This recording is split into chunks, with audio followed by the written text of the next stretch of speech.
This is 89.5 FM, WSKB, Westfield.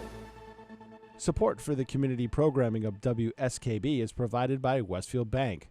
For more than 160 years, Westfield Bank has been an important community presence and commercial leader in the Pioneer Valley, with convenient full banking services in Westfield, West Springfield, East Longmeadow, Agawam, Feeding Hills, Springfield, Southwick, as well as Enfield and Granby, Connecticut. Visit us on the web at westfieldbank.org.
Good morning, Westfield. It is 6:02. You're listening to WSKB 89.5 FM radio for the Westfield Masses and WCPC Cable Channel 15.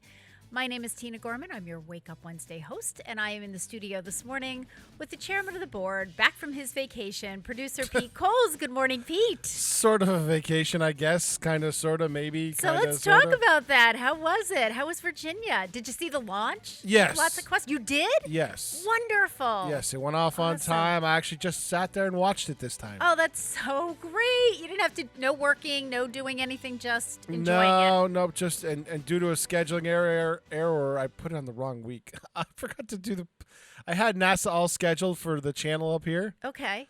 And I put it on the wrong week. Oh, I was zipping around trying to do Yes. stuff at the last minute from the hotel room, and I put the wrong way. I get it. I totally get it. It's like, well, okay. So how was the launch? Good. Yeah? It's interesting just watching. Yeah. From a distance, because we covered it from a distance, and that's okay. Yep. But just talking to the people, and there was a family there from, where were they from? The D.C. area, Okay. New Jersey. They were from New Okay. Jersey, and I was telling the girls about what to look for and where it was going and stuff Yeah. like that, and they thought that was cool. So Oh, very good. Now, Yeah. what was this? just another resupply mission to the space okay. station. That's what they launched down there. Okay.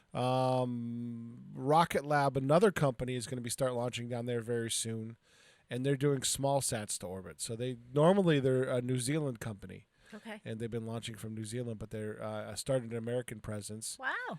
And then there's also another launch pad there for former Peacekeeper missiles, which in the civilian world they've rebranded as Minotaur, and they launched Defense Department satellites from there as well. So Oh, wow. yeah, sounding rockets. That's getting busy down there. Well, that's what it sounds like. And I'm wondering, the one that was doing the launching in New Zealand, and so now I'm wondering, what are the benefits to doing it out of the Virginia area? know? U.S. customers. It's easier to have Okay. if they want to try to attract more U.S. customers. Okay. And the Defense Department likes it if you launch from U.S. soil. There it is. Makes so sense. that way, a defense hardware doesn't have to leave the country. Good. So was it good to get away, Pete? Yeah. Yeah. And you were this was a solo, right? Yes. Did you go down by yourself? Yep. I was gonna do some work on when I wasn't working, Yes. and I said, you know what, I can't. Yeah. And you I know what? can't. Yeah. Good for you. I can't. Yes. I was doing enough as it was because yes. I still had meetings Right. at night. Right. So That was work, Pete. and I was taping a show for you and Harry. Yes. I down- know. from down Thank there, you. and then I taped a show for JP. So Yes. I did a live show for JP. Yeah. So yeah, I had some days off, and I Yep. did some day trips and shot a lot of pictures and stuff. Good. But yeah, it was just a change of scenery. Yes. I did some meetings for Babe Ruth in New Jersey on the way back. So Yep. and then because of our state hasn't updated the rules yet, I still had a quarantine when I came back. Oh yeah, that's right. I forgot about that. Yeah, imagine that. I've had 2 shots. It's been a couple of weeks. Yeah, since I'm my actually shots. surprised for people who have been vaccinated. I Yep. mean, They have not but- updated the rules since August 2nd. Yeah. All right. Well. Well, we'll see so how that now that goes. the testing thing is down so much that the next morning, if I'd come early enough, I would have went Friday afternoon. But Yep. the next morning, I was at Eastfield Mall at like 7:30. They open at 9. I was one of 20 cars in line at the time, and by the time I went through at 9:20, there was over 100 cars in line. Yep. Now, and for the For testing. testing. Now, Pete, when you tested the Eastfield Mall, do they do it as a drive-through, or do you actually get out and go into? It is a drive-through, yeah. Yes. Because I know they're doing one at West Springfield High School on Sundays, and that's a drive-through. Because sometimes Gary and I are doing our Sunday morning walk, and we've gone by there, and Yeah, they have just it. a drive-through. They have it down to a plan. The Eastfield Mall security guys come out and get people marshaled up before the AMR guys even get there, and it's all set up and ready to go. And they have tons of parking area there because the mall's kind of dead. So. Yes. You know what? Gary asked me, and I have no idea. Are there actually any stores open at the Eastfield Mall? There Mall, or are, is- but not a there's- ton. There's no okay. anchor stores left. Yes. The movie theater just up and left. Yeah. Like gone over a weekend. Yes. You know. And So I forget very what few. Springfield was talking about doing something with the movie theater. Was it Court, maybe? Or I can't remember now what. That was in the Republican within the last I know week the or old so. movie theater over by Channel 40 on Liberty Street. They turned into the Registry. Okay, right. But this is the one at the Eastfield Mall, and I forget what, because I remember thinking, okay, wait, we're going to add one more thing to the Eastfield Mall. It's going to start to get a little busy over there, but I can't remember what they wanted That'd to be do. a great and I idea because they feel like need it was- the open space for courtrooms. That's yes, a great and idea. that's what I was thinking. I'm 99.9% sure, and I read it in the Republican. I think it was something to do with the courts, and I thought the same thing. I was like, wow, well, you can really spread out, right? Right. Well, So- I mean, they have open spaces, and Yeah. it's easy to make a courtroom an open space. They also have an old movie theater. I don't know if it's been redeveloped yet. Over by Western New England, Yes. that was a movie theater and Yes. folded a long time ago. Yes, that might that's be been a place that's too. been defunct for a long time, and I don't know if they're using that for anything. I don't think it's been. Well, last time I was over that way, it was still vacant. Yeah. So that'd be a great place to have that too. Yes, yeah, yeah, that's a decent location in the city. They could so- probably buy that property. Yes, outright. exactly. So, Well, anyways, lots happening while you were gone, Pete. All kinds of stuff going on. But before we get into that, because I want to make sure that I cover this one birthday right out of the gate, because this one's a really important one, and I think it was an interesting one. But a lot of my songs today have to do with this particular fellow who was born on this day, which is March 3rd, back in 1847 in Edinburgh, Scotland, and that is Alexander Graham Bell. So he was born March 3rd, 1847, passed away on August 2nd, 1922 at the age of 75. He was a really interesting person, and I didn't realize until I started digging around and getting some information on him just how interesting he was. So, first of all, Alexander Graham Bell's grandfather and father were experts on the mechanics of voice and elocution. His mother, Eliza, became an accomplished pianist despite being deaf. really.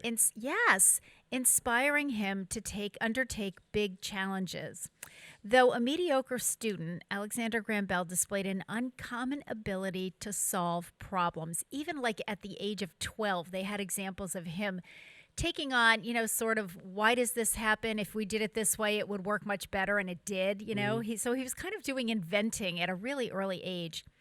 By the age of 16, Alexander had joined his father in his work with the deaf and soon assumed full charge of his father's London operations. On July 11th, 1877, Bell married Mabel Hubbard, the daughter of Gardner Hubbard, one of his early financial backers. Mabel, so his wife, was also deaf. She had been deaf since her early childhood years. So Alexander Graham Bell's mother and wife were both deaf. On March 10th, 1876, after years of work, Bell perfected his most well-known invention, the telephone, and made his first telephone call. The Bell Telephone Company was organized on July 9th, 1877, so that was just a year later. Throughout his life, Bell continued his family's work with the deaf, establishing the American Association to promote teaching of speech to the deaf in 1890. 8 years later, Bell assumed the presidency of a small, little-known U.S. scientific group called, are you ready? the National Geographic Society and helped make their journal into one of the world's most loved publications. Bell is also one of the founders of Science magazine. I just thought that was so interesting. The other night, Gary and I were watching a National Geographic, special, and I said to him, "Hey, guess who? Guess who was a founding member of the National Geographic Society?" I'm sure his millions were helpful in promoting the National Geographic Society. But an interesting guy, and I had no idea that his mom and his wife were both deaf. So I thought that was really interesting, really fascinating person. Well, let's do one more birthday as long as we're on birthdays, and we can chit-chat after the break. So it is also the birthday today of Jackie Joyner Kersee, heptathlete. Anybody who knows anything about track and field knows all about Jackie Joyner Kersee. She was born on this day in 1962 in East St. Louis, Illinois. She's 59 years old today, so she's 1 year away from becoming a member of the Westfield Senior Center. Jackie Joyner Kersee is one of the greatest track and field athletes in American history. She was named Sports Illustrated for Women's top female athlete of the 20th century. So her Olympic career was kind of stellar. She rose to fame through her dominant performance on the world stage, competing in 4 different Olympic Games. So that spanned 16 years, which is a long time for a track and field athlete. In 1984, Jackie Joyner Kersee competed in her first Olympics in Los Angeles and earned a silver medal in the heptathlon. That's a 7-event competition that includes the 200-meter run, the 800-meter run, and the 100-meter hurdles, as well as some of the field events. In 1988, building on her impressive showing at the 1986 Goodwill Games, Joyner Kersee made a splash at the Seoul Games by accumulating a record 7,291 points in the heptathlon to win gold. Additionally, she became the first American woman to win gold in the long jump. So that was a very big year for her. 4 years later, in 1992, with her successful follow-up at the 1992 Barcelona Games, Joyner Kersee became the first woman to win consecutive Olympic gold medals in the heptathlon. Not an easy thing to do, folks. She added a bronze in the long jump. And then 4 years later, in 1996, Joyner Kersee's last Olympic run came when she took home another bronze medal in the long jump at the Summer Games in Atlanta, Georgia. She didn't compete in the heptathlon that year due to a pulled hamstring. But, Sure. not too shabby. So happy 59th birthday to Jackie Joyner Kersee. And her husband was her coach. He also was a big track star. And Florence Joyner was, I guess, her sister-in-law. There's a lot of relations there. All track and field, all really, stellar performers. So happy birthday to Jackie Joyner Kersee. All right, let's take a little break here. It is 6:14. You're listening to WSKB 89.5 FM radio for the Westfield Masses and WCPC cable channel 15. In honor of the birthday, we have lots of songs that it's really interesting because we have lots of songs that are going to blend the birthday of Alexander Graham Bell with the topic that our resident chiropractor, Dr. Gary Gorman, who will be joining us second hour, is going to be talking about today. So this first song is by Blondie, and it is Call Me. What else?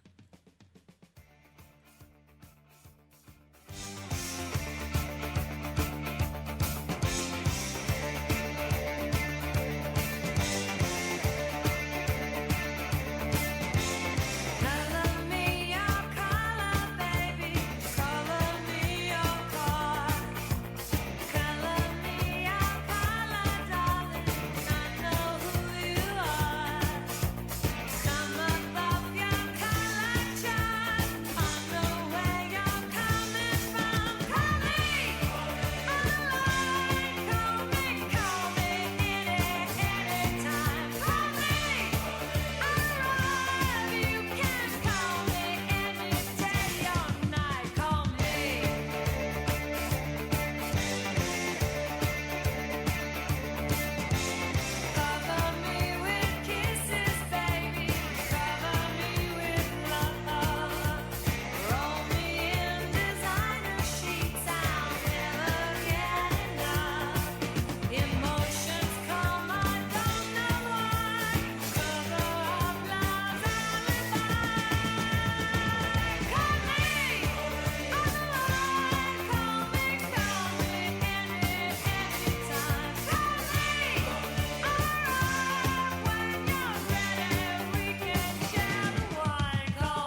Underwriting support for the community programming of WSKB is provided by the Greater Westfield Chamber of Commerce, the voice of business for the Greater Westfield communities. Informing, educating, and advocating, the Chamber provides opportunities for members to make meaningful connections on local, regional, and state levels. For more information on the Chamber's many events, workshops, and programs, as well as the benefits of membership, visit westfieldbiz.org.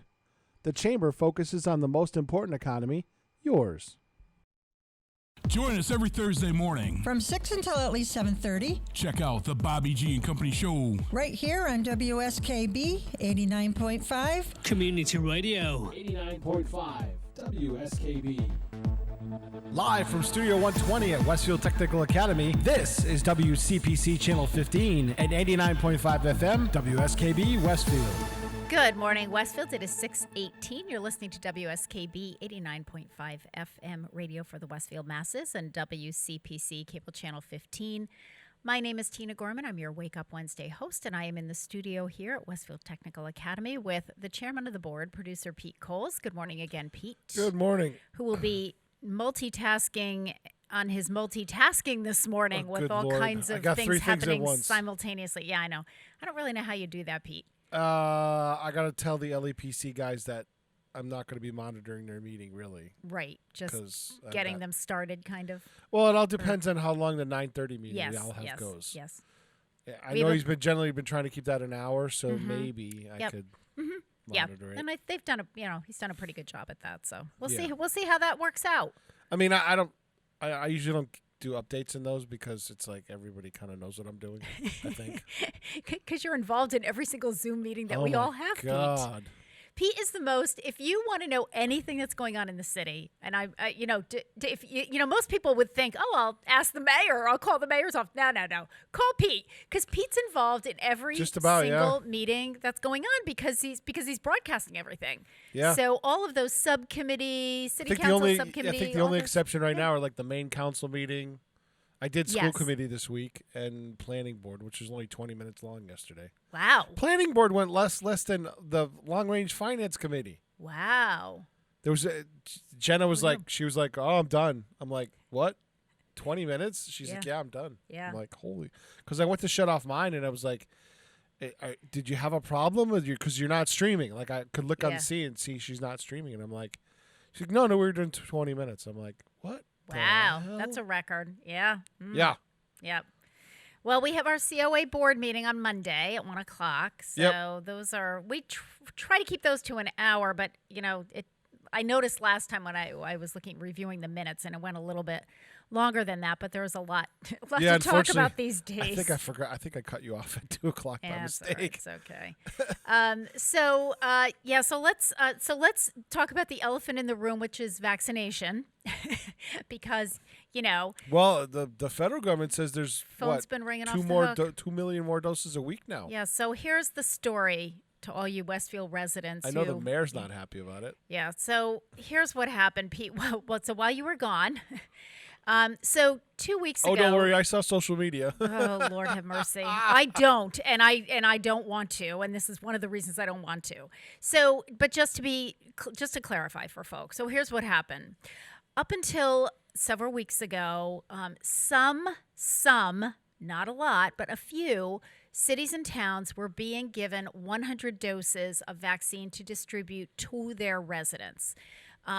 West Springfield was one of them. I know because my phone. First of all, I live in West Springfield, so obviously I'm up on what's happening. And they were doing it at the senior center. So of course, as soon as you hear something's being done at the senior center, you think it all has to do with the senior center, and the senior center is in charge.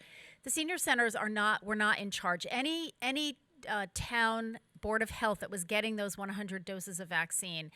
The senior center was just where the city or town decided to hold the clinic.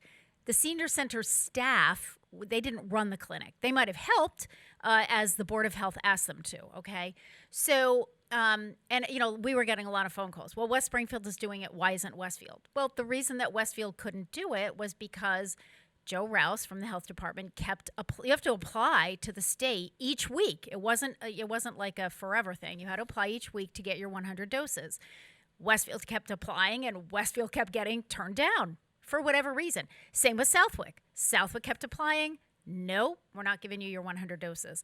So, however, you have to be prepared because you get zero timing. It's like you get no advance notice. So when you do get the word that says in an email, yes, you're going to get your 100 doses, you have to be able to assure the state. One of the ways that you're going to get approval was to say, we have a place lined up, we have staff, we have everything in order. So we did all that in Westfield. So it was decided that we would use the senior center. So we set up the senior center. My staff, I put special flooring down in the fitness room so that we could use that because normally, that's a very expensive floor in there for fitness. So we covered that. We have chairs set up. We have everything ready. Right after we did that, literally within like 2 days, the governor sent a letter to every board of health in the state saying we are completely eliminating that program where we were giving some cities and towns 100 doses. We're not going to do that. Everything's going to go to the large vaccine sites or regional sites that cities and towns, partner with and collaborate with and come up with their own regional issues. So that put the kibosh, at least for now, on the senior center. I remain hopeful that as vaccine becomes more available, they're going to go back and let some of the cities and towns do that, especially for some of our more vulnerable folks that, it's really hard for them to get to a site, even with assistance.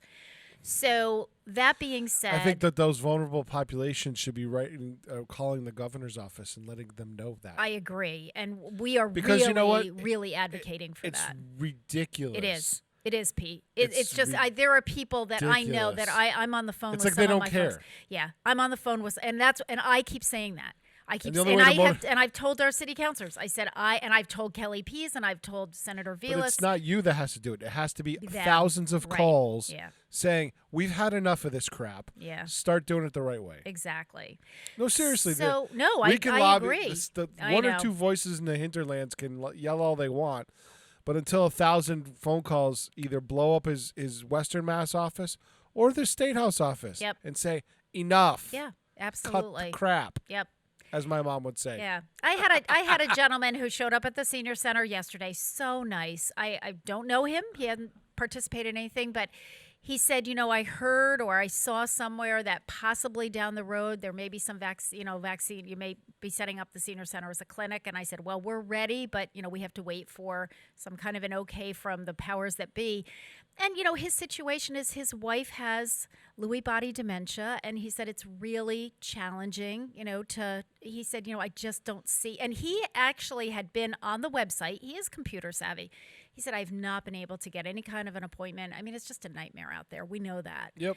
So then the next step was Westfield, Southwick, West Springfield, and Agawam thought, well, maybe we can get together and do one of those regional clinics. So they did that. They proposed doing that at the Big E. That got the kibosh, I think primarily because of finances, because it would have been too expensive to do it there.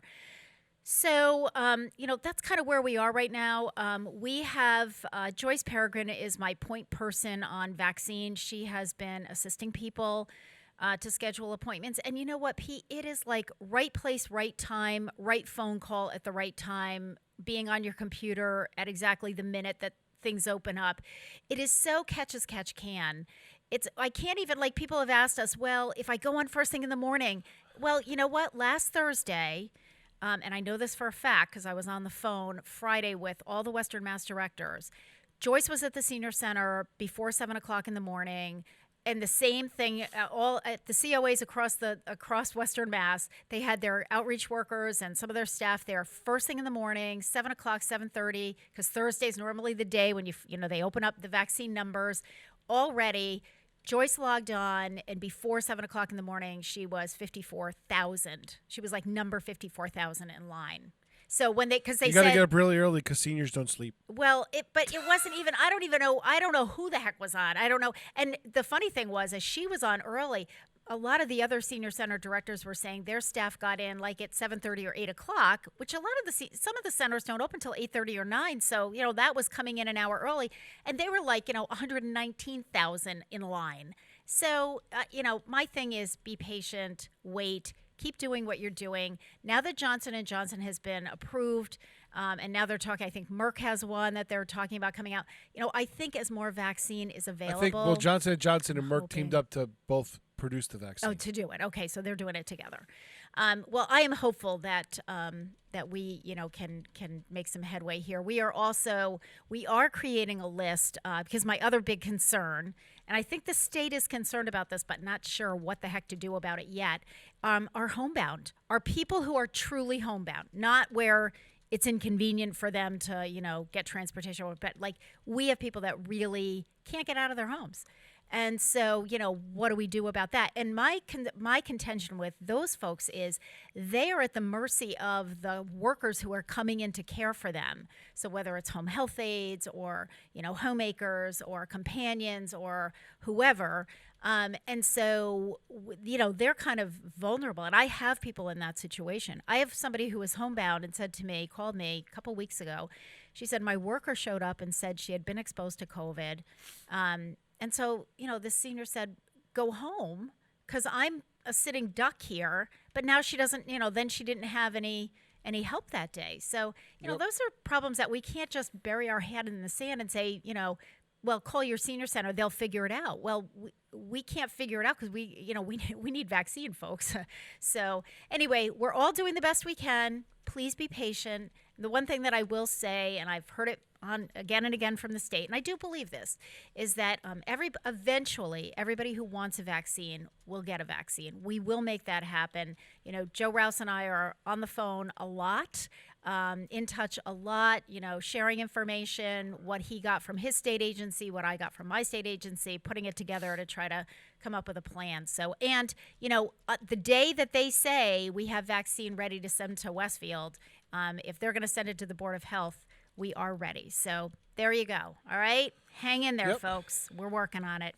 All right. It is 6:30. You're listening to WSKB 89.5 FM radio for the Westfield masses and WCPC cable channel 15 in honor of the birthday of Jackie Joyner Kersey, who is an Olympic gold medalist in the long jump. Among other things, we're going to listen to the Pointer Sisters telling her to jump.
Support for the community programming of WSKB is provided by the Dunkin' Donut Shops of Westfield and the Sardinia family. It's nice to know that even as the world changes, Dunkin' Coffee remains the same at 7 convenient locations throughout Westfield. I'm Mark Auerbach. Join me every Friday at 8 a.m. for Arts Beat, where you'll meet interesting actors, directors, designers, and musicians here in Western New England. Community Radio. 89.5 WSKB.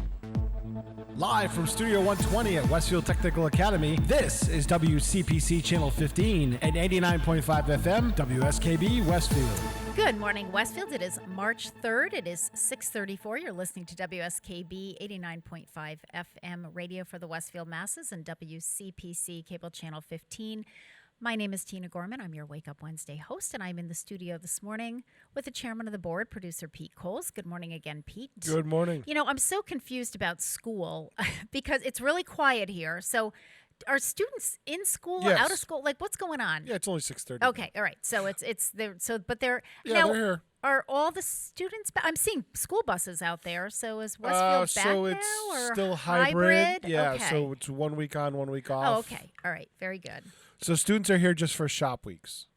There's right no here at academics. Westfield. Okay, gotcha. Okay. And then the school committee, the governor wants us to go back to complete school by April 1st. April 4th or something. Okay, April 4th. Okay. Which I know. don't- I know, Pete. I hear you. contractual issues, and Yes. they got to renegotiate with the teachers. Yes. And in some states, the teachers union have been the problem Mm-hmm. because the government wants to go back, and it's CDC said it's okay, and then Yep. here, I don't know if it's necessarily the teachers union, maybe the governor rushing things, and then do you come back for 2 months? You know. Well, I know that's what Gary said. So Good we're gonna Lord. send them back for a couple of months and then take them out. And you know, my thing, and I have said this all along. I honestly think they should go all the way through the summer this year to catch up. Well, that would be an idea. And but I also think I you think want to they bring should students really- back, vaccinate the teachers. I'm there with that one. I think they need to be But vaccinated. even then, vaccination doesn't prevent you from getting the disease. No, it That's doesn't. People, it doesn't. But it hopefully you're not going to end up in the hospital. well, I understand that, Yeah. but it doesn't prevent it just the whole thing makes no sense to me, and it hasn't read from the beginning because there's very few cases in a school. Correct. Any of them. Especially elementary. But even here, very, very rare Mm-hmm. that there's been a case the entire year. Mm-hmm. And so if you continue to use the same protocols, what's the big deal? Mm-hmm.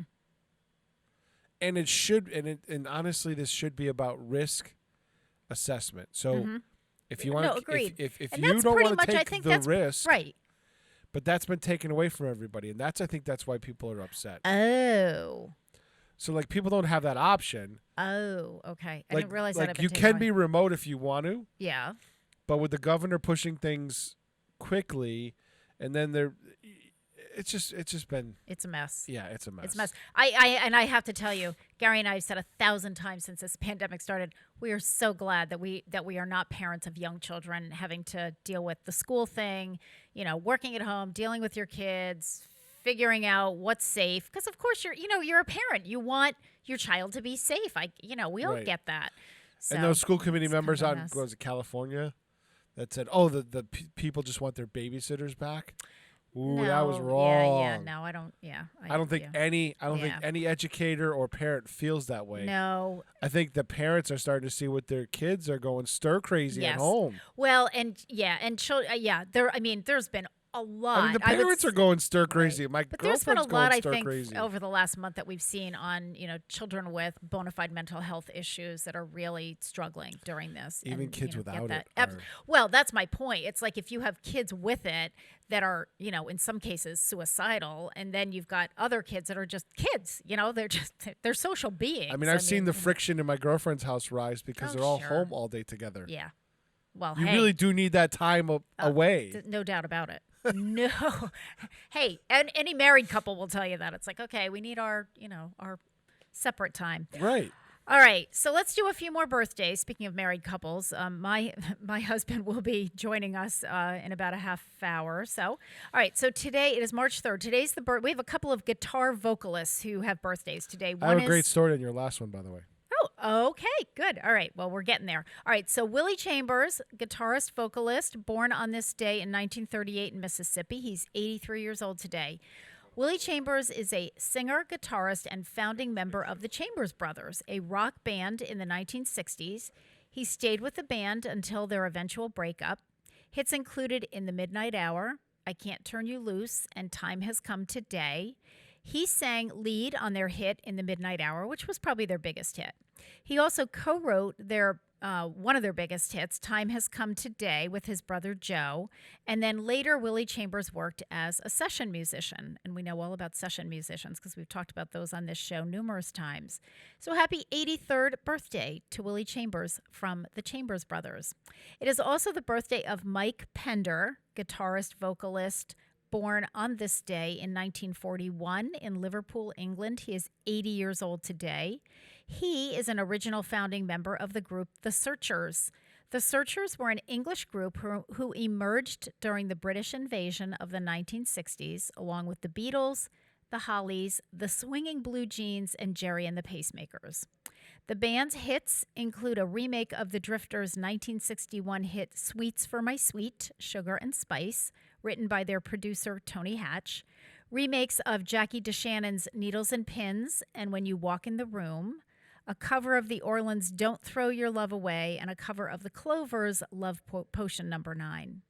With the Swinging Blue Jeans, the Searchers tied for being the second group from Liverpool after the Beatles to have a hit in the U.S. when their Needles and Pins and the Swinging Blue Jeans' Hippie Hippie Shake both reached the Hot 100 on March 7th in 1964.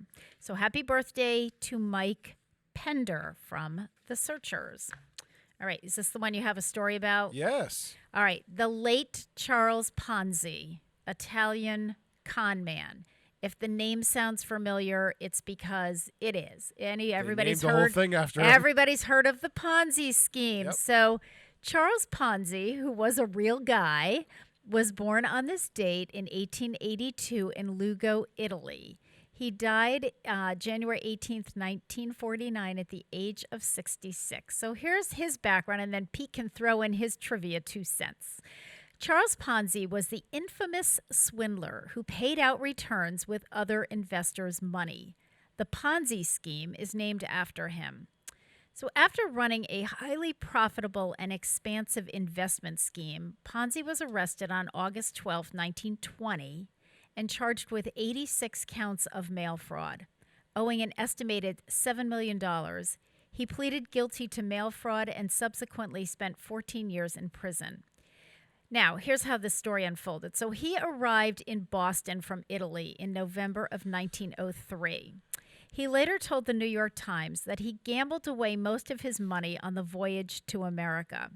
Quote, I landed in this country with $2.50 in cash and $1 million in hopes, and those hopes never left me. The young immigrant's charisma and confidence would help him pull off one of the greatest financial schemes in history. Ponzi received a letter in the mail from a company in Spain that contained in it an international reply coupon. That is, a coupon that can be exchanged for a number of priority airmail postage stamps from another country. Ponzi realized that he could turn a profit by buying IRCs in one country and exchanging them for more expensive stamps in another country. Ponzi's racket worked like this. He would send money to agents working for him in other countries who would buy these IRCs or stamps and send them back to the United States. Ponzi would then exchange the IRC for stamps worth more than he paid for them and then sell the stamps. He reportedly made more than 400% on some of these sales. Not satisfied with running the profitable scheme on his own, Ponzi began to seek investors to turn even higher profits. He promised investors outrageous returns of 50% in 45 days or 100% in 90 days. Ponzi paid these investors using money from other investors rather than with actual profit, as in the criminal scheme of Bernie Madoff. Ponzi's manipulation made him very rich. He bought a mansion in Lexington, Massachusetts, with air conditioning and a heated swimming pool. he reportedly made $250,000 a day until he got caught, of course. So, Pete, what can you add to this? So, do you know Mark Gianfrido? No. Okay, he is does the big broadcast at Mount Holyoke College. Okay. I know about that. Yep. So his mom, Jeannie Gianfrido, Yep. had a tenant upstairs Okay. in Holyoke. All right. That tenant's name was Lester Harris Allen. Okay. Okay. She was married to Joseph C. Allen. Okay. He was the Massachusetts Bank Commissioner who brought down Ponzi. Ah. So they didn't know that their tenant was the widow of this guy that brought down Ponzi. Calvin Coolidge told this guy, hey, this guy's a problem. He's threatening the entire Commonwealth Okay. finances. So Yeah. eventually they started talking to her and engaging her, and they got the whole story from the side of the government. Ah. And they wrote a book about it. Really? Yes, so it is available on Interesting. Amazon. It's called Good Night, Dear Heart, Good Night. Okay. The Untold Story of Hart Lester Allen and her connection to the infamous Charles Ponzi. That is really interesting. Well, I didn't And she realize lives in that. Holyoke. Yeah, and I didn't realize that Ponzi took up residence in Lexington, Massachusetts. So no wonder this was a big It was a Massachusetts deal. thing, Yeah. right? So, Yeah. Very. so it talks interesting, about how they cross paths and the whole story behind it, and it's told from a different angle. And they wrote the book years ago. Very interesting. Came out in 2016. Pete. Very interesting. Yeah, Mark and his awesome. mom wrote And what's that the name book. of the book again, in case people want to check Good it Night, Dear Heart, H-A-R-T, Good Night. out? Okay. Very and it's good. available on Amazon. So, but that's that's just about everything. that woman Yeah. lived in Holyoke, and she had the whole story behind Ponzi. That's really cool. And A it came local out story. in 2016, which was right after Madoff, I think. wasn't Yes. he? Like that's right around there. Yeah. Yep. All right. Well, thanks, Pete. Well, that added a little bit of, I thought that was a really interesting I remember one. Mark talking about it one of the times he's on here with Auerbach. So I Okay. was like, okay, that's interesting. It is. Yeah. All right, folks. Okay, it is 6:46. You're listening to WSKB 89.5 FM radio for the Westfield Masses and WCPC cable channel 15. We are going to listen to The Searchers singing Needles and Pins, probably their most famous song in honor of the birthday of Mike Pender. We'll be back.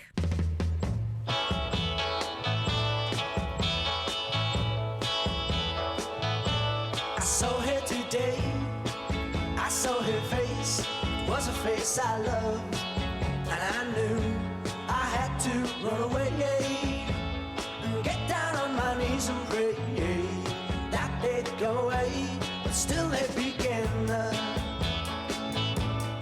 needles and pins, because of all my pride, the tears I gotta hide. Hey, I thought I was smart, I wanted hard, didn't think I'd do, but now I see she's worse to him than me. Let her go ahead, take his love instead, and one day she will see just how to say please, and get down on her knees. Hey, that's how it begins. She feel those needles and pins hurting her. Why can't I stop and tell myself I'm wrong so long? Why can't I stand up and tell myself I'm strong? Because I saw her today, I saw her face, it was a face I loved, and I knew I had to run away, and get down on my knees and pray, that they'd go away, but still they begin, needles and pins, because of all my pride, the tears I gotta hide, oh, needles and pins, needles and pins, needles and pins.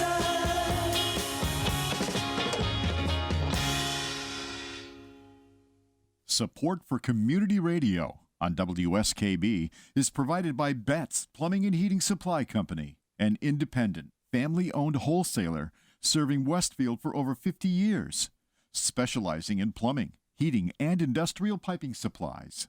On the web at betsplumbing.com or at 14 Coleman Avenue in Westfield. This is Ken Stomsky from Ken's Den on WCPC 15 and 89.5 FM, Tuesdays, 8 to 10. Community Radio. 89.5 WSKB. Live from Studio 120 at Westfield Technical Academy, this is WCPC Channel 15 and 89.5 FM, WSKB Westfield. Good morning, Westfield. It is 6:49. You're listening to WSKB 89.5 FM radio for the Westfield Masses and WCPC Cable Channel 15. My name is Tina Gorman. I'm your Wake Up Wednesday host, and I am in the studio this morning with the chairman of the board, producer Pete Coles. Good morning again, Pete. Good morning. So this past Saturday, our March Voice of Experience newsletter came out, all in green. Obviously, we have St. Patrick's Day coming up. We have lots of stuff going on. Just to share with you, I did some pandemic reflections in this edition because it'll be 1 year that we have been closed to the public on St. Patrick's Day. That's when we closed last year on March 17th. And I threw a few statistics in there. I actually did this because, some of the city councilors are numbers people, and they kind of like to know. And I think some of the seniors, too. This was actually in response to the senior who called and yelled at my clerk and told her that Westfield doesn't do anything for your seniors. So here are a few statistics for you, folks. So behind the scenes, what we have done this year, we have prepared and distributed curbside more than 20,000 meals. To those returning home from the hospital or a skilled nursing facility, we have loaned out 325 pieces of medical equipment to 200 different people requiring that. We've made 1,800 telephone calls to older adults who attended senior center programs prior to the pandemic, just to check in on them, offer some comfort, some companionship, answer questions, some reassurance. And that's separate from the phone calls that we've made to our companion program clients. There are about 250 of them. They are called on a regular basis. So that's in addition to. So it's well over 2,000 phone calls. Karen Noblet this year did processed 350 people during Medicare open enrollment, doing it all on the phone, email, snail mail, no in-person, 350 people. Right now we are in the AARP tax assistance program. We are assisting 200 people with that program. We have, obviously, with Pete's help, have reached hundreds and hundreds of people through Channel 15 programming, with fitness, educational programming, entertainment programming. We've done the drive-through flu clinic. We've done several curbside safety events. We've done at least one fun special curbside event each month. In some cases, we've done more than that. There you go. So when you're wondering what we're doing, that's what we've been doing for the last year. But hang in, there's a light at the end of the tunnel. So it is March, and March brings St. Patrick's Day. So our entertainment for this month will begin this coming Saturday. We have Kevin Farley, who is referred to as the Irish music guy. Kevin used to come to the old senior center on an annual basis. People loved him because he not only does Irish music, he plays a variety of old Irish instruments, and he does a lot with folklore and family stories of his grandparents and parents and so forth from Ireland. So it's really a great show. He's doing one virtually, so he'll be sending that along to Pete by the end of the week, and we will begin airing that on Saturday. So it will be aired Saturdays at 6 o'clock and Wednesdays starting next week at 2:40 in the afternoon. It's just a fun show, and Kevin is a great guy. He actually was on the radio show here because he actually wrote a book as well. And he was on the radio show when we were up at the college, probably about maybe 5 years ago, something like that. Okay. And just a great entertainer. So Kevin will be doing our entertainment for the month. So stay tuned and tune into that. We are also doing, I just want to keep with the St. Patrick's Day theme just for a minute here. We are doing a Lucky Leprechaun Curbside Luncheon. Say that 10 times fast. Lucky Leprechaun Curbside Luncheon. So that will be on St. Patrick's Day, which is a Wednesday. You do have to make reservations for that. We'll open up the reservation phone line beginning this Friday at 1 p.m. Obviously, the dinner is going to be the traditional corned beef, cabbage, carrots, potatoes, rye bread, and dessert.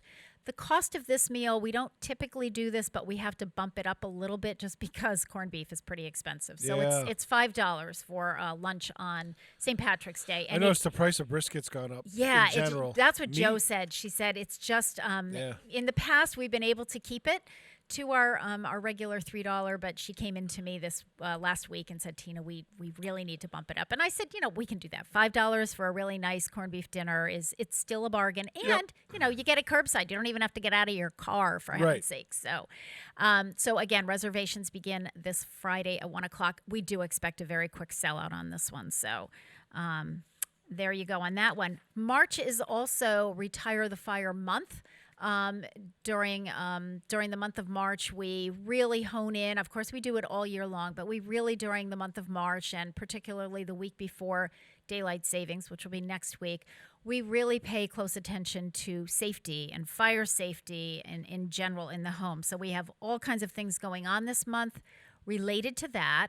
So the first one is, as Pete mentioned before, while he was on vacation, we use that term very loosely, yes. Pete.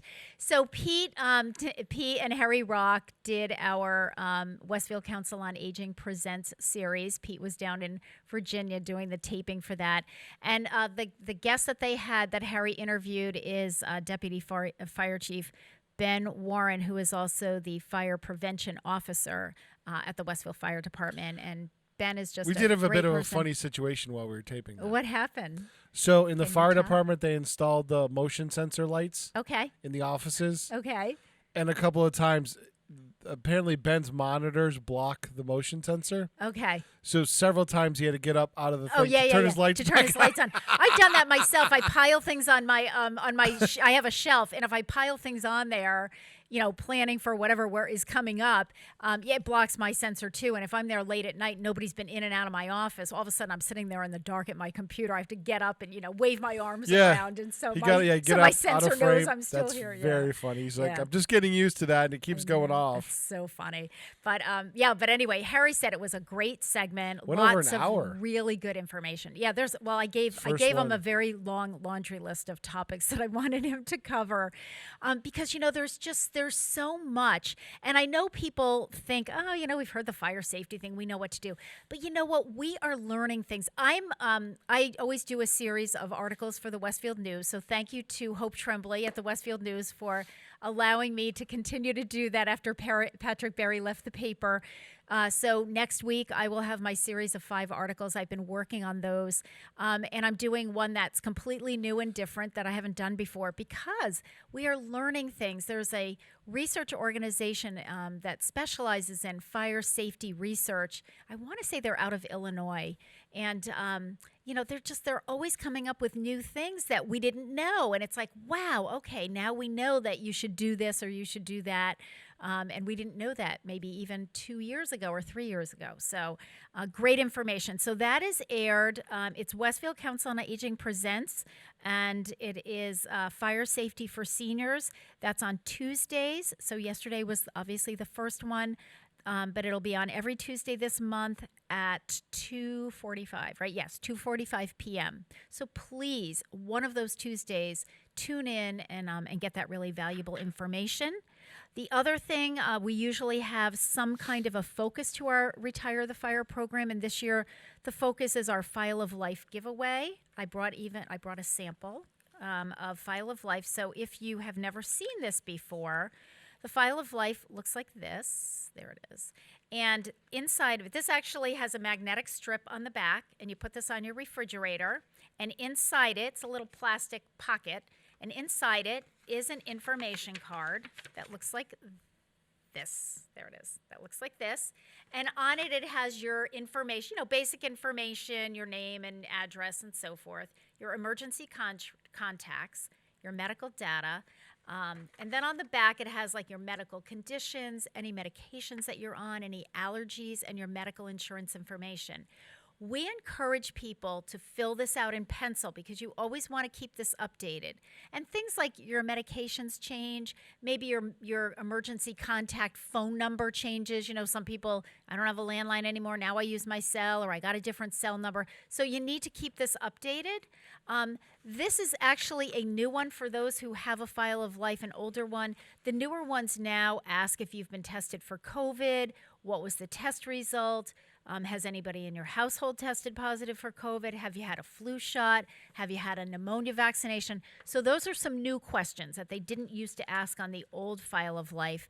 So this one goes on your refrigerator. And then there's a small one that looks like this. It's the same thing. Oops, looks like this. And this one you keep in your purse or in your wallet. And we really encourage people to do that because I actually was at a wedding with a relative of mine who had this in her wallet. She had an episode at a wedding reception that we were attending. We had to take her to the emergency room, but I was able to grab this. We were out of state. I was able to grab this, give it to the EMTs when she went into the ambulance and say, here, give this to hospital personnel. So it had everything right there. Her medications, what her, diagnoses were, Wow. all of that. I mean, and they were beyond like ecstatic to get this because they're asking relatives that were there questions, and the relatives are like, I don't know any of this information. I don't have this. And I said, I have most of it in my head, but I don't know like her, her health insurance card or whatever. So anyway, able to give them. So we got more of the File of Life packets through our Senior Safe grant this year. We ordered 1,000. We have distributed 500. So we still have 500 left to distribute. We will be doing that on Wednesday, March 24th from 1 to 2 p.m. in the Senior Center parking lot. It will be a curbside drive-through. So you can just come through. You're going to get this and some other information on fire safety. We'll also be giving out some masks at that giveaway. And if by chance the weather is, if we get a freak snowstorm or something, we'll do it the following week at the same time. So that's our big push for File of Life. All right, it is 7:01. You're listening to WSKB 89.5 FM, radio for the Westfield Masses, and WCPC Cable Channel 15.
WSKB is provided by Bay State Dental. Comprehensive dentistry at 14 convenient locations in Springfield, Chicopee, Longmeadow, West Springfield, Belchertown, East Longmeadow, Ludlow, Northampton, Greenfield, and Wilbraham, as well as 29 Broad Street in Westfield. Bay State Dental makes it a priority to help you achieve and maintain the healthy smile you deserve. On the web at baystatedental.com. Hi, it's Bob Plass, and I have Wow, It's Tuesday, every Tuesday, 6 to 8. Wow, it's Tuesday. Community Radio. 89.5 WSKB. I did it! Live from Studio 120 at Westfield Technical Academy, this is WCPC Channel 15 and 89.5 FM, WSKB Westfield. Good morning, Westfield. It is 7:04. You're listening to WSKB 89.5 FM radio for the Westfield masses and WCPC Cable Channel 15. My name is Tina Gorman. I'm your Wake Up Wednesday host, and I am in the studio this morning with the chairman of the board, producer Pete Coles. Good morning again, Pete. Good morning. Pete is gearing up for a crazy time in about a couple of hours, right, Pete? Yeah, I'm getting the one computer set for the local emergency planning committee, and yeah. Yeah, and the other one for something else, and we got a department head meeting, and Pete's got all kinds of stuff going on. Auerbach is here taping. Yeah, because why not? Sure. I gotta get his graphics ready next. All right. So we have a couple of interesting national days today that I wanted to talk about, and some of these are actually kind of will tie in with what Dr. Gary Gorman's going to talk about when he comes on in a few minutes. So the first one is that today is National Soup It Forward Day. Soup It Forward. I thought that was a typo. No, Soup It Forward, SOUP. So I love this idea. I really do. Soup Sisters, this is a group that was started up in Canada, in Calgary. So the Soup Sisters founded National Soup It Forward Day to encourage everyone to make a difference in each other's lives through the warm, healing kindness of sharing a bowl of soup. Soup Sisters is an award-winning national nonprofit organization founded on March 3rd, 2009. Since that time, more than 1 million servings of nurturing and nourishing soup made by members of the community have been delivered monthly to 40 emergency shelters in North America for women and children fleeing from family violence and domestic abuse. The organization's founder, Sharon Hapton, launched Soup Sisters by celebrating a milestone birthday with a soup-making birthday party that provided the first delivery of soup to the Calgary Women's Emergency Shelter. That is the simplicity of Sharon's vision, to give people a way to give back to their community by doing something tangible, getting into the kitchen, spending a night with friends, rolling up their sleeves, and creating something heartwarming, heartfelt, and with a message of support to women and kids in crisis. That's pretty cool. Isn't it? Now operating in over 25 cities, Soup Sisters and Broth Brothers deliver the gift of soup by providing a much-needed hug in a bowl. Soup it forward with the universal comfort food, and for added inspiration, you can find over 300 soup recipes in the Soup Sisters trilogy of cookbooks. And I did go on, as you did, Pete, just now, I did go on Amazon, and yes, indeed, you can get the Soup Sisters cookbooks. There are 3 of them with all kinds of soups. I'm so tempted. I just think this is just a great idea. Just as the recipes grow and provide a nourishing warmth, so can National Soup It Forward Day. So here's how it works, folks. When making one of your favorite soups at home, soup it forward.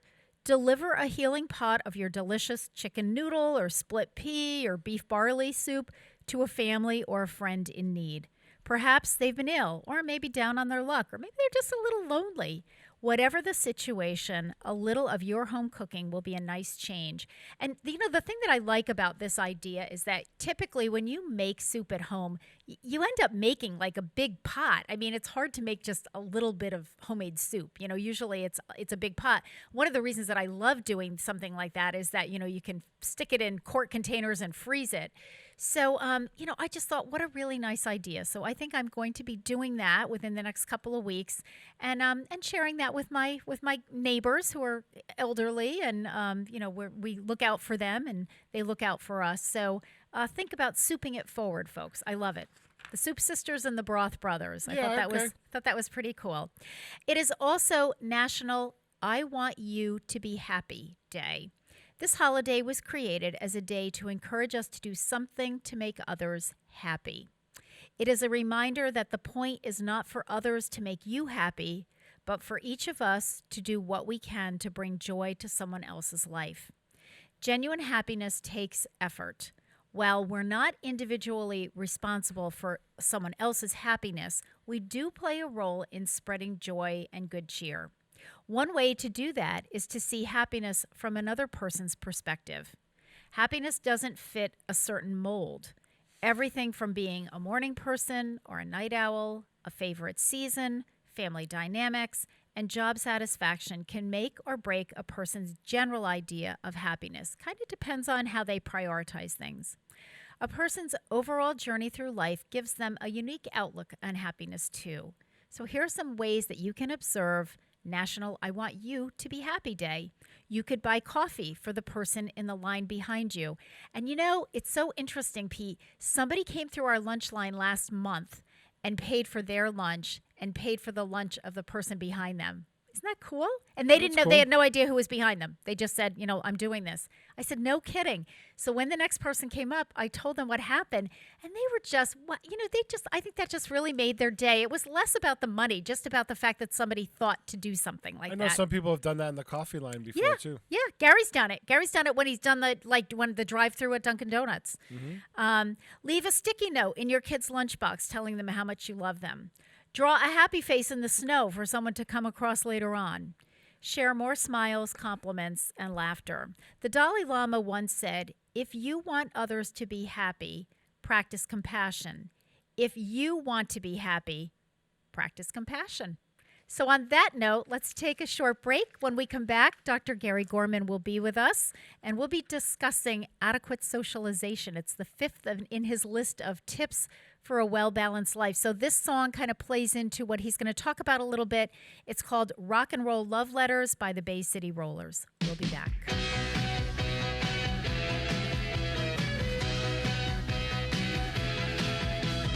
Hey, sister poet, dear brother poet too. These tears and words, I make them wanna be with you. 'Cause I need to spend my body, I'm a music making man, and no bitch can release it like this amplifier can. This is my rock and roll love letter to you. This is my rock and roll love letter to you. Gonna sign it, gonna seal it, gonna mail it away. Gonna mail it today.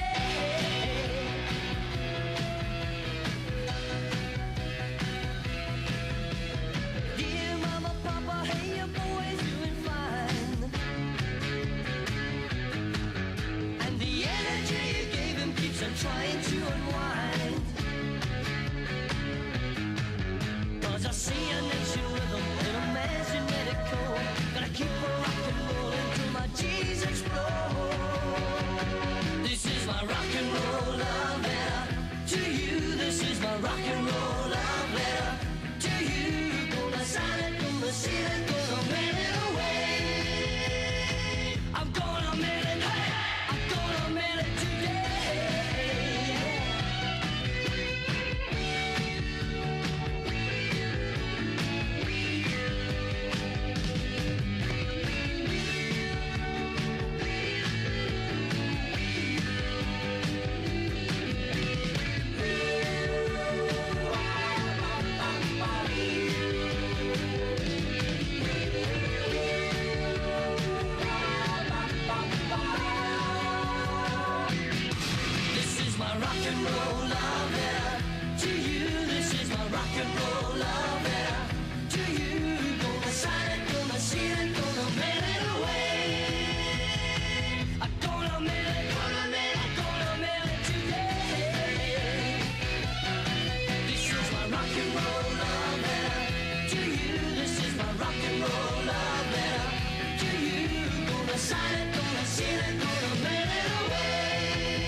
Support for community radio on WSKB provided by Westfield Electroplating.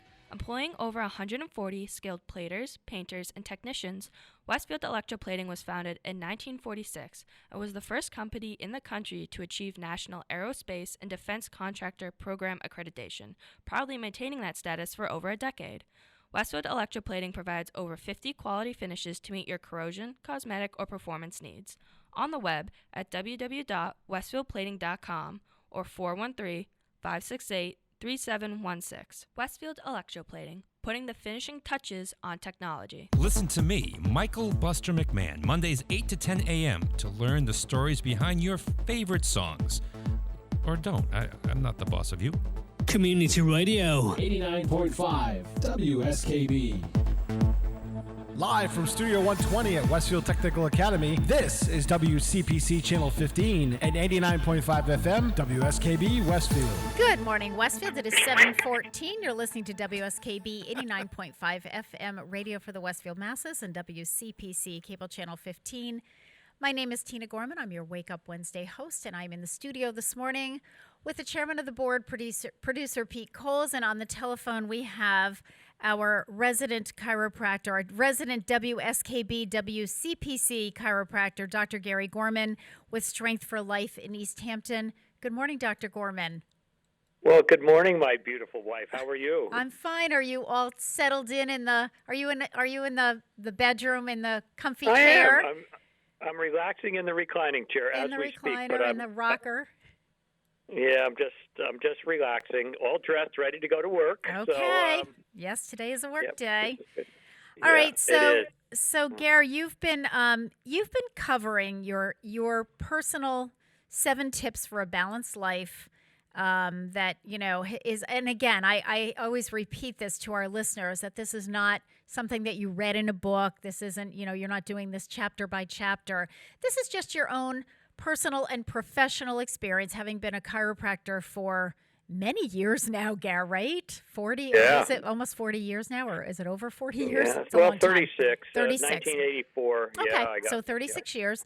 And so you've come up with this list, and just to review some of the topics that you've talked about over the last several months: proper exercise, healthy diet and proper hydration, proper rest. And the last couple of months, you've talked about controlling distress, mostly through relaxation and exercise. But last month, you kind of gave a really nice, very practical list of some ideas that people could do to control their distress. The topic for this month, I think, is somewhat challenging. Now, you've done this list before. You did this on radio when we were up at the college on WSKB several years ago, and I think that it was a lot easier to do this topic then. But now that we are 1 year into a pandemic, we have been, cautioned that we need to stay away from crowds, isolate. I mean, the first, 3 or 4 months, people were hardly going out of their homes at all. Students were completely doing remote learning. Many people were completely working from home, and so many businesses were closed. So this next one on, which is adequate socialization, has presented, I think, a lot of challenges. So I'm interested in your take on, first of all, why you think this is important, and this is on your list of 7 tips to a balanced life. So maybe we can start there, and then as we go through during the next 45 minutes or so, kind of talk about how we can navigate through and manage this while we are still, telling people you are still safer at home, and until we get most of the people vaccinated, we need to take a lot of precautions.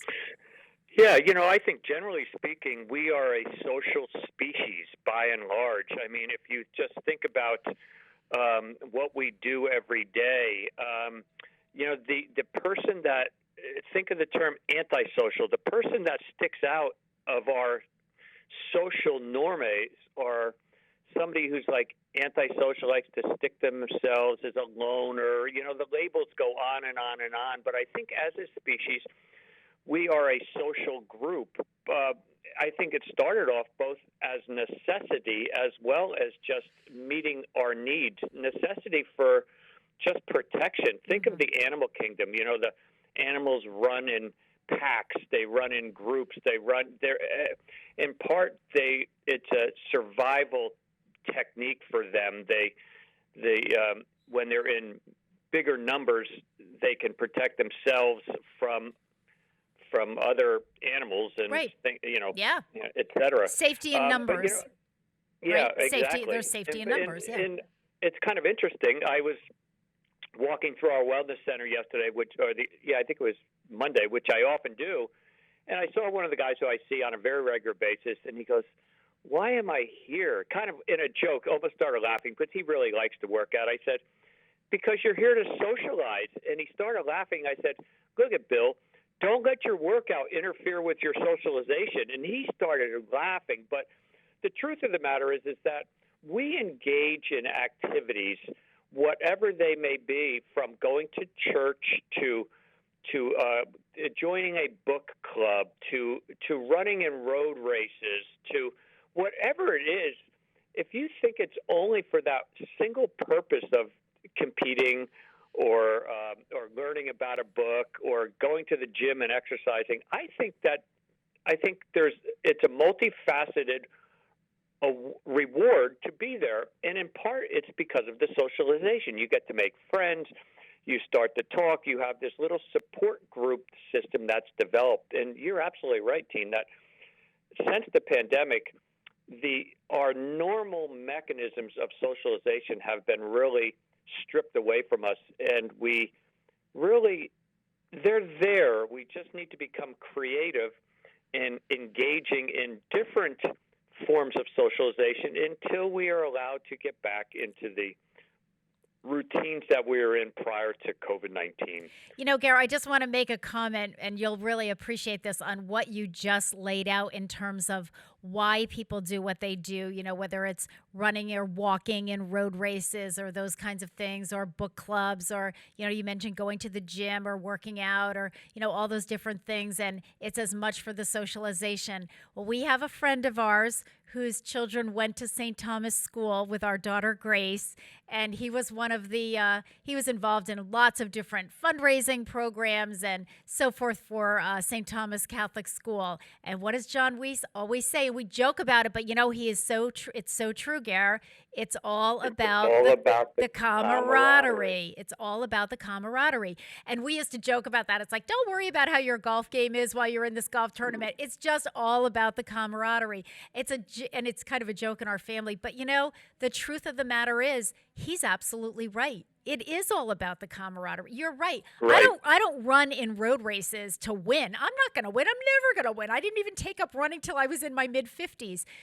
I do it for the camaraderie. I do it because that's the time when I'll see people that maybe I don't see at other places, you know, just some of the other runners and some of the other walkers that I don't normally.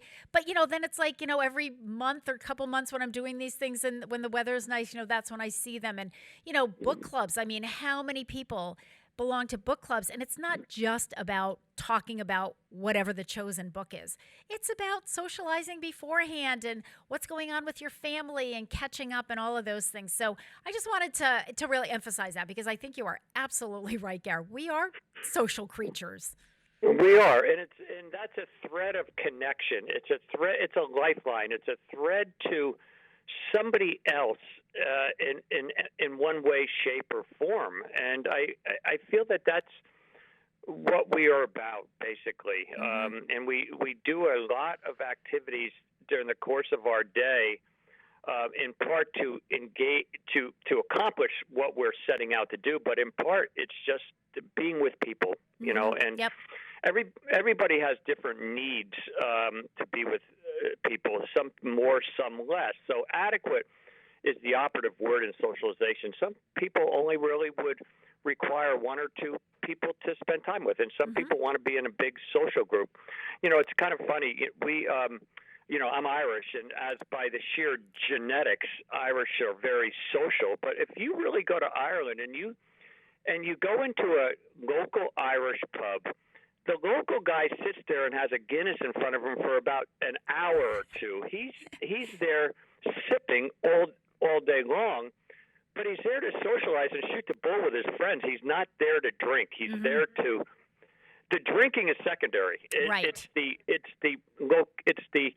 hangout place where Right. people will go. Sure. It's the tourists that go in and start pounding down the Guinness because they're on their way to another destination. So, Right. but I think we tend to do that a lot, and we don't even take pause and think about that and go, oh yeah, you're absolutely right.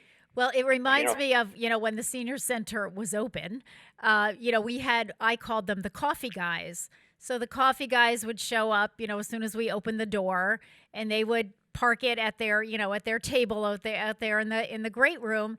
And you're right, Gare. I mean, they would nurse a cup of coffee for 45 minutes, but they were really there to talk about, politics and what the city's doing right, what the city's doing wrong, their kids, their families. And you're right. I mean, it was really it's the socialization. The coffee was just kind of secondary. You're just kind of sipping on that for a while. But, somebody would have the local paper so they could, have an opinion about every article that was in the Republican or the Westfield News. And, that was the fun of it. Right. Right. And think about going out to dinner. I mean, we go out, we can eat at home. Sure. By and large. But well, now we're starting to be able to go out to dinner a little bit more with lifting some of the regulations or the restrictions. But, we go out to dinner. Well, let's go out with so-and-so. Let's go out with so-and-so. We'll go out to dinner. We use dinner as an excuse to get together with people over a meal, but really it's more of, what are your kids up to? What have you been doing? How's work? When are you going to retire? What's going on? Yeah. And et cetera, et cetera. But I think really the key is that we are a social creature. We most of us really want to spend time with other people in some way, shape, or form. And the mechanisms of doing that have changed rather dramatically now. And we've talked about this where in some forms of socialization are never going to go away. They're here to stay as a result of the pandemic because they may be a more efficient way of doing something than the way we were doing it before. I mean, look at Zoom. What did you say? What did we hear last night, Teen? Oh, yeah, like the Zoom stock went up. Yeah, it went up like 369% 369% in the last quarter or something like that. I mean, it was some outrageous number. But I was telling you last night, Garrett, it's like I never even heard of Zoom 2 years ago. I wouldn't have even known what that was. And now it's a household word. Everybody's Zooming all over the place, And even if you don't have a computer, you know about it. You've heard about it by now. Well, it's interesting because I found out about it by necessity because we were thrust into going from in-classroom teaching, or F2F, face-to-face, as the acronym shows. F2F, okay, face-to-face, yep. To remote learning, and I had no idea what was going on. I didn't know anything about Zoom. I didn't know. I never had done that before. I'm not a FaceTime kind of guy. I just, so I was a quick study on it. And ironically, if you had asked me 5 or 6 years ago if I would want to teach remote or teach online classes, I said absolutely not. There's no way. If I can't be in the classroom, I don't want to teach at all. Well, the tides have turned. I absolutely love teaching remotely, and I feel that I am as dynamic. I feel like I am just about as effective on Zoom as I was in the classroom without the hassles of driving to school in the rain, finding a parking space, getting out, waiting outside the classroom till the other students, the other class gets out, et cetera, et cetera, et cetera. So it goes on and on and on, but last night I got a call from our nephew and I suspect his future wife, and he wanted to thank us for the little gift that you sent them when they bought their home. And Brian, he FaceTimed me, and I saw a FaceTime missed. And well, I never think about FaceTiming where we have a camera on the phone and he has a camera on the phone and we're talking and see each other. But that's becoming more and more popular because we just can't indoors safely and are allowed to see each other face to face without wearing masks. And so, Gary, my relationship flourished. We met February 5th of last year, and without FaceTime or we use a WhatsApp. Without that video chat, we wouldn't have had a relationship. Mm-hmm. Yeah. Pete, I believe that. It's amazing on how this has unfolded and developed. Telemedicine. I was on with a professional colleague for a telemedicine conference visit, and I told her, I said, I like this even better because if I was there with you, we would have masks. We wouldn't see facial expression. Well, we can get certain professions can get a lot accomplished on telemedicine versus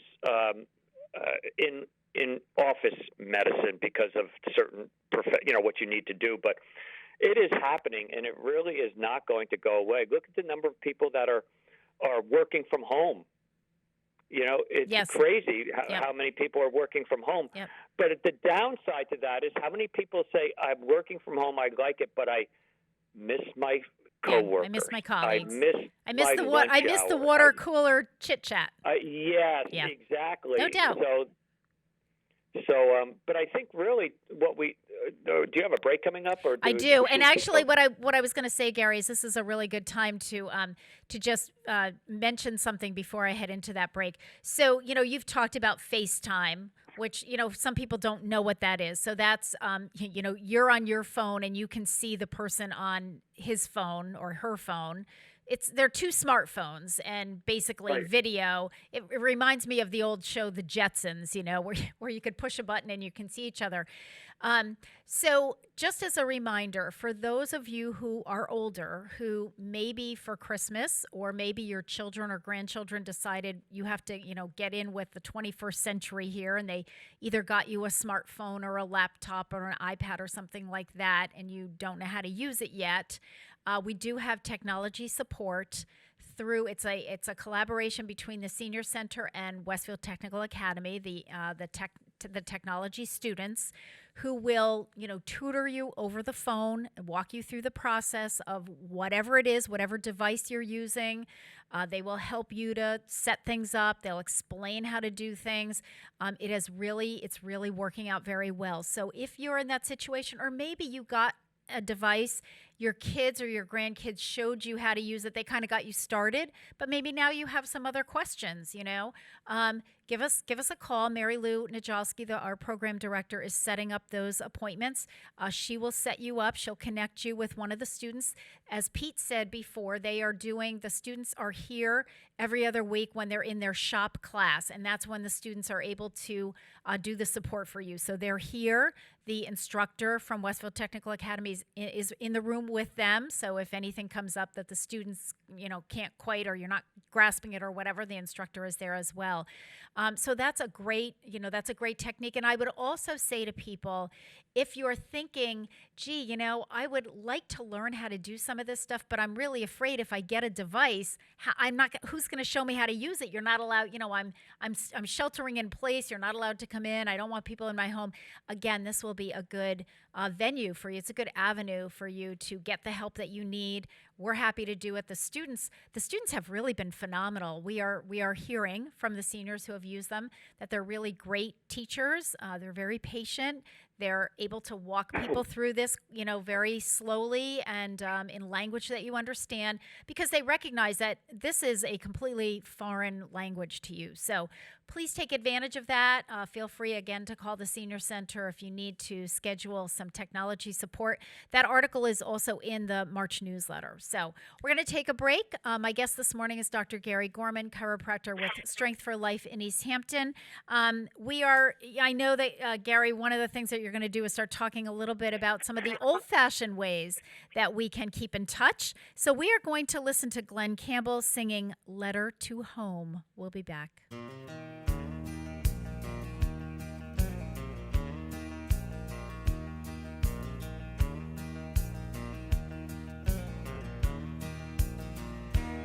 You might think there's some big reason why I took this time to write. But cards and letters, they've been too few of those.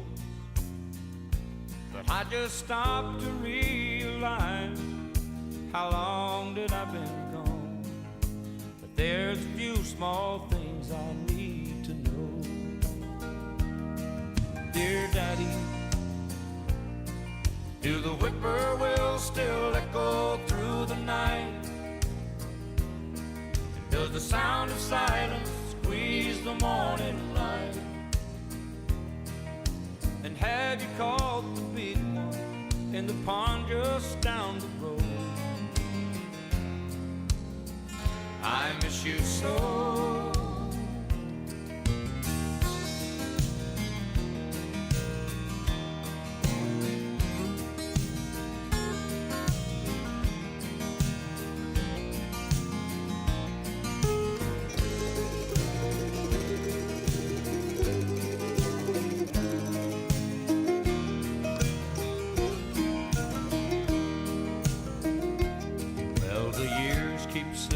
By me like the miles out on the road, but I don't guess I'll change my way of life. But there's no harm in holding memories, so please tell me if you can. I need to bring them old times inside. Dear Mama, can you still find the dipper in the stars? Do the roads still go for hours without cars? And does the frost still shine cold morning on the grass outside the door? Just like before, tell me more. And I'll be back and see you sometime soon. Can you still reach out and almost touch the moon? And do the old songs still ring out through the hills for days and days? Love always.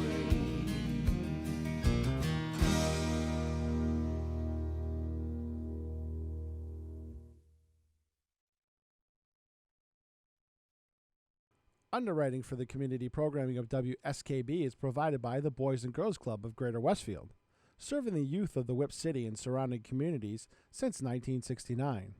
For more information on the Great Futures Club for ages 3 to 5, happening weekdays, and the Club Teen Center for ages 11 and older, weekdays from 6:30 till 8 p.m., go online at bcgwestfield.org or visit the club at 28 West Silver Street. The Boys and Girls Club of Greater Westfield. Great futures start here. Hi, this is Harry Rock, host of Rock on Westfield every fourth Wednesday at 8 a.m. Tune in for my view of this place I call home. Community Radio. 89.5 WSKB. Live from Studio 120 at Westfield Technical Academy, this is WCPC Channel 15 at 89.5 FM, WSKB Westfield. Good morning, Westfield. It is 7:36. You're listening to WSKB 89.5 FM radio for the Westfield masses and WCPC Cable Channel 15. My name is Tina Gorman. I'm your Wake Up Wednesday host. Pete Coles is in the studio with me, and on the phone is Dr. Gary Gorman, chiropractor with Strength for Life in East Hampton, and we are talking about his 7 tips for a balanced life. We're on tip number 5, which is adequate socialization. Welcome back, Dr. Gorman.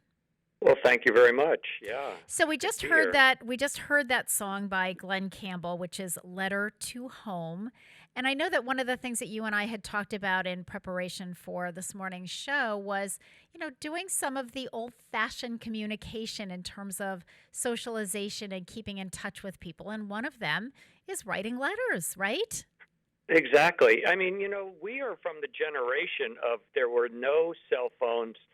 There were no computers. There were no answering machines. It's simply you would write a letter, and then you would send it off, and every day after that you would check your mailbox for the response to that letter. Right, exactly. And we would talk to each other in college once every 4 to 6 weeks. We would wait in line at the telephone in the dorm to call each other. It was just different. So I think right now during this pandemic, the pharmacies have these cards with a little picture on the outside, and it's nothing in the inside, and just write a little note to your friends and just send them off, and they'll get mail, and they'll feel good, and you'll get good about you're reflecting about what you want to say to them, and sending it off, and you could keep communication going that way. I think that's just it still works. If you remember how to write, you have a pen in hand, and you just start putting your thoughts down on a little piece of paper or a card and send it off. And the phone, pick up the phone and call people. For Lent, I'm off the social media stuff, and I really don't miss it. But I'm trying to reach out and call somebody that I don't ordinarily talk to, at least one person a week, just to check in and see how they're doing. So, I mean, these are they still work. We can't walk, and activities outside. I mean, in the local community here, we can't travel great distances as easily to see family and friends. We haven't been down to visit my family in New Jersey in 15 months. But I mean, you know what? As the weather starts to get nice, we all can be creative on meeting outside. I know oftentimes we'd go for walks and we'd see chairs in a circle 6 or 8 feet apart, where people would get out and have their mask on, or they're far enough apart and they'll just sit and talk to one another. And so go to the park, or if you have coffee with 6 or 7 people, once a week somebody hosts the coffee outside at Stanley Park or some other place where you could just sit, get the fresh air, minimize your risk of getting COVID, and just engage with other people. I think that people have been creative. I know I've had, like, one of my board members on the COA board.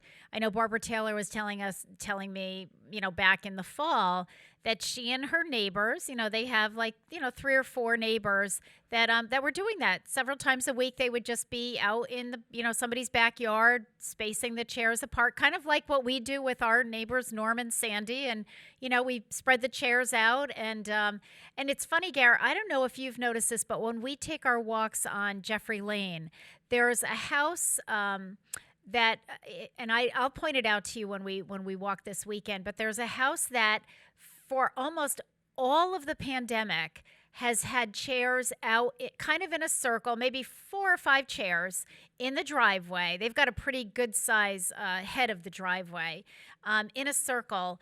And they were out there, honestly, through the holidays. I would see the chairs. They would take them in at the end of the day, but then it was like they were out there every day, every time I ran, every time I walked by there.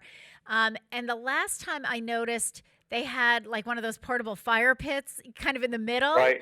I believe that, I'm not positive about this, but I believe it's an intergenerational family that, it must be the couple with their kids. But I always see an older man that participates, and I think he actually lives there. So I think it's that, getting outside, kind of as you say, and I think we're in March now, folks. So again, there's a light at the end of the tunnel. The winter will end.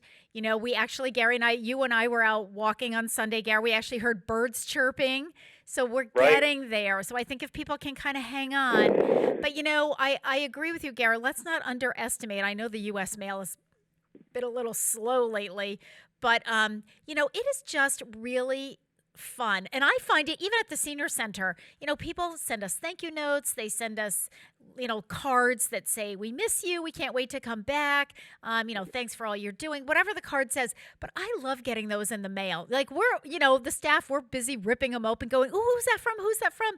And I hang all those on the refrigerator. And, it really is, emails are great and text messages are great. But, there's just nothing like getting a little note. And it doesn't have to be a 4-page letter, folks. It can just be like a little note, as you said, Gare, one of the cards that says thinking of you. You get those free cards in the mail, thinking of you or whatever. Or you know what? Take one of those free cards that says happy birthday, put a big X on it and say, instead of happy birthday, happy spring or happy March or, thinking of you or have a great day, sending this to put a smile on your face, because I think those are all, in your tip on adequate socialization, those are all ways of just people reminding each other, I'm here for you.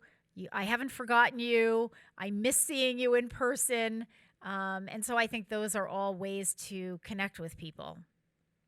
And I think we need to realize that socialization requires communication, and communication is a two-way street. So you can't be the receiver of all the cards.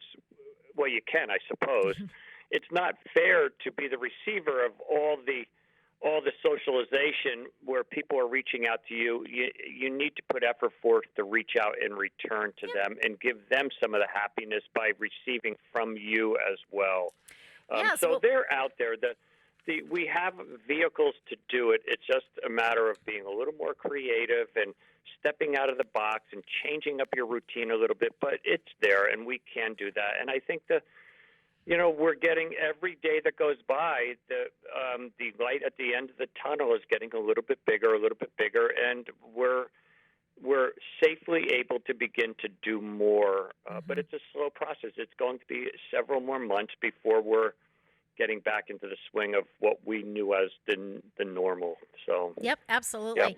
So I think what we're going to do, Gary, is we're going to take a break because it's 7:45, and I really want to finish the last 15 minutes talking about what this song is going to represent, which is Stevie Wonder. The song is called "I Just Called to Say I Love You," and I really do want to get into a little bit more about use of the telephone, because we are finding that telephones are used so differently today than they were in years past, and why I think for your adequate socialization, it's more than just about text messaging. So we'll talk about that when we come back. Here's Stevie Wonder.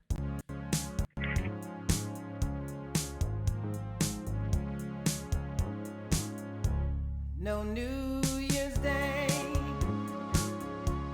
to celebrate, no chocolate covered candy hearts to give away, no first of spring,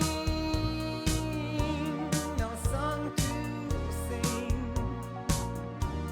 In fact, here's just another ordinary day. No April rain, no flowers bloom, no wedding Saturday within the month of June. But what it is something true, made up of these three words that I must say to you.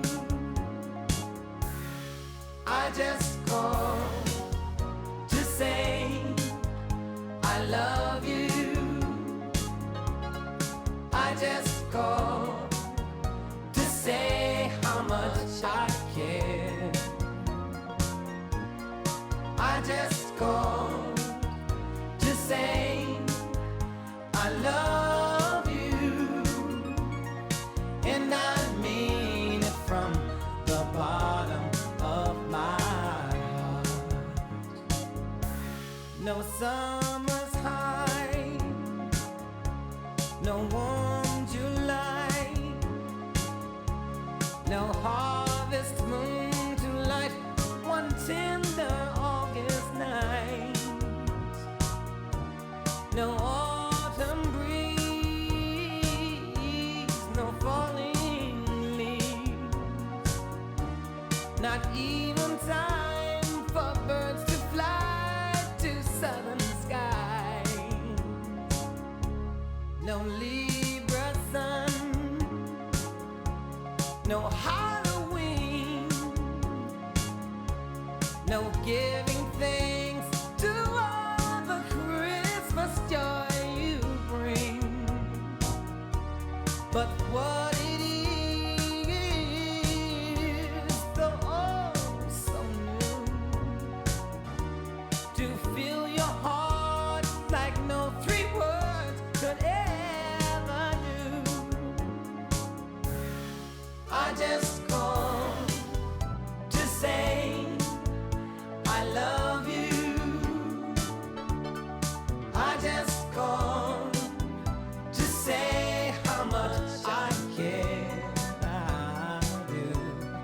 I just called to say I love you, and I mean it from the bottom of my heart. I just called to say I love you.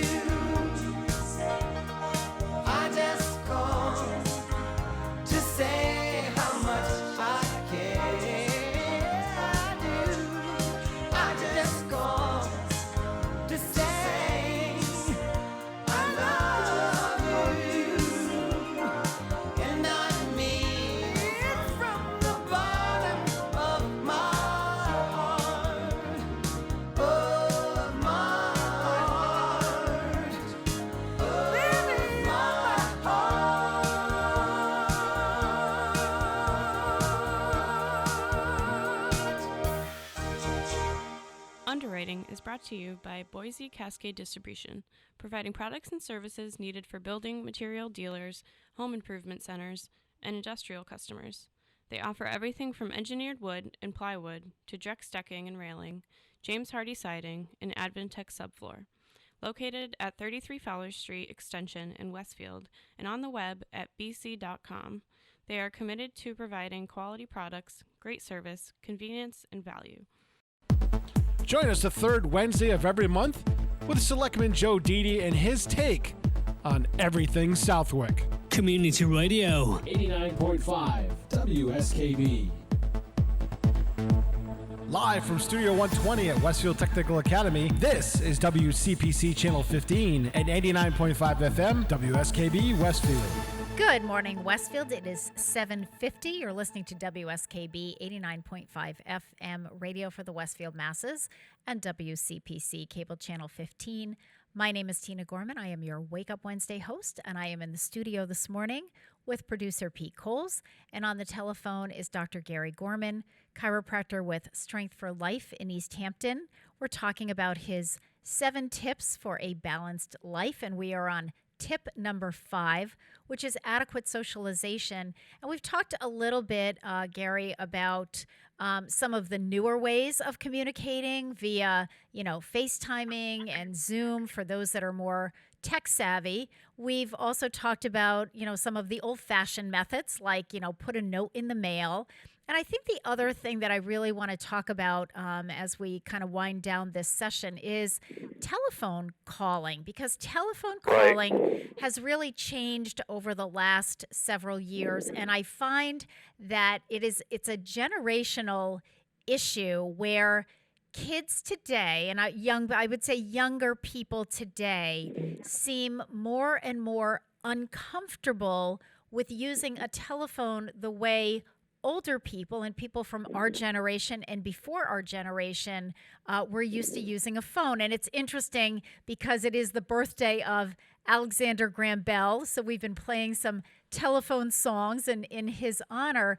But, when Alexander Graham Bell invented the telephone, it was all about the telephone call, and it was voice to voice. It was hearing someone's voice, people talking.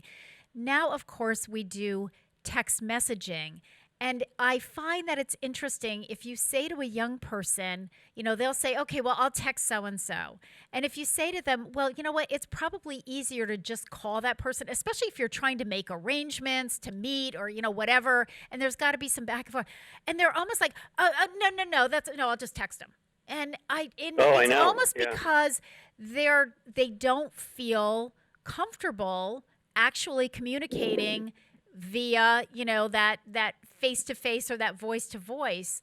But I think that in your list of tips to a balanced life, I think that socialization piece, I think voice-to-voice telephoning is incredibly important, especially during this time of a pandemic. What do you think, Gar?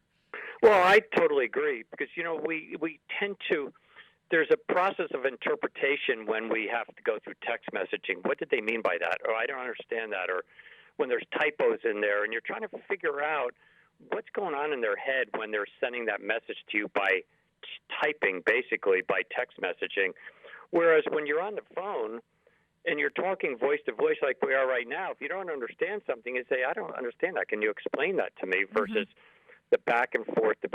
And I suspect, and I don't know the specifics, but I suspect there in our brain, there are certain centers of our brain, our pathways, or how the brain cells communicate with one another, are stimulated differently and get a better response by hearing somebody's voice. There's emotions that are triggered as a result of that, both good and bad emotions, but certainly versus just reading text on a phone where it's pretty benign. It's just pretty much emotionless until you read it, so to speak. But I think there's also another reason why people text is because today's society tends to be this immediate gratification, this impulsive society, and they know it's a little trickier to be impulsive by just picking up the phone and calling somebody because then where are they? Can they answer the phone? Is it going to voicemail? Versus text messaging, there's no harm, no foul. You send a text off, and it sits in their phone until they, especially if the phone's on silent, which mine is most of the day, until they decide to look at their phone and see if they have anything in their mailbox. And so, it's that impulsiveness. Let me just get up and text somebody. Mm-hmm. So I feel I think it's a double-edged sword, but I feel that as far as socialization is concerned, that the human voice is, by just how our inflections and our tone of voice, are we excited or are we sad or are we concerned? Those are all things that we can detect rather quickly by listening to somebody's voice, not trying to interpret that on a text message, not by using emojis or something. And I was just going to say that, Gary. I'm glad you brought that up because that's exactly what I was going to say. The thing about text messaging is you don't know what the tone is. Whereas when you're on the phone, when you're on the phone with someone, you know from the tone of their voice, are they being playful? Are they upset? Are they hurt? And so what did we do? We invented all these emojis. You send a happy face or a sad face or a heart or a LOL, laugh out loud because I meant this as a joke. Whereas when you're talking to somebody, you don't have to say that because, they can see, they can hear in your voice whether you're happy or joking or, sad or upset or whatever. But I think just picking up the phone, and I agree with you, Garen, and I do want to stress this point too as we kind of wind down that, communication is a two-way street. And so as much as you like to be the receiver of, somebody took the time to give me a call, just check in and see how I was doing, you need to do that back, either to that person or to pay it forward, do it to somebody else. I got a phone call from my friend who, was in the knitting group with me. I'm going to call somebody else in the knitting group and see how she's doing or, see how he's doing. And I think that's, that it's equally important to remember that it's a give and take, and you can't always be the taker. Right. That you can't always be the receiver. As the Dalai Lama said, if you want compassion, give to people as well as receiving from people. That's right. So important. Communication is a two-way street. It's a give and a take. That's what communication is all about. That's what socialization is all about. Being with people, communicating in a way that you're both involved, and that's really right. And I think the other thing too, Gary, is sometimes people, they're hesitant to pick up the phone and call because it's kind of like, well, I'm here by myself and I don't really have any news to tell them, or I don't have anything to report. But as Stevie Wonder just sang, it's okay to just call to say, I love you, or I'm thinking about you, or hey, what's going on in your world? Have you heard from your kids? Have you heard from your grandkids? Have you heard from any of our friends? What's changed in your life since the pandemic? How are you feeling? I mean, there are lots of things to talk about without feeling like you have to report news. You know what I mean? Right. Well, at the end of the day, when you call and say, how you doing? Fine. Well, you're not fine. You've been stowed away for 15 months or a year. And why don't you just let it out and say, I'm lonely. I can't wait for this to get over. Let's figure out a way to see each other. Let's go meet at such and such a place, and we'll have our mask on, and we'll go for a walk. Rather than just, I'm fine. And you know what, Garrett? It's also okay to just, if you don't have things to report, it's okay to do a little reminiscing, maybe a little laughing. I mean, I know when you get together with, when you do your phone calls with our friends from college, many times we will start talking about, the college days and remember when we did this, remember when we did that. And the next thing we know, we're on speakerphone, everybody's laughing, and it's just a feel-good moment. It's not a newscast. It's just, hey, remember when we did that? Because back in the old days, 2 years ago, we could still get together. Right. And that's okay, too. It's absolutely fine to have those moments of joy and memories and reminiscing. I agree. No, I totally agree. Yeah. All right. So on that note, we're going to wrap it up. Dr. Gary Gorman, chiropractor with Strength for Life in East Hampton. So get out there and socialize. I love your Lenten commitment, Gare, of, making a phone call a week to maybe somebody that you haven't, connected with in a while. I think that's a great plan. Great idea. Yeah.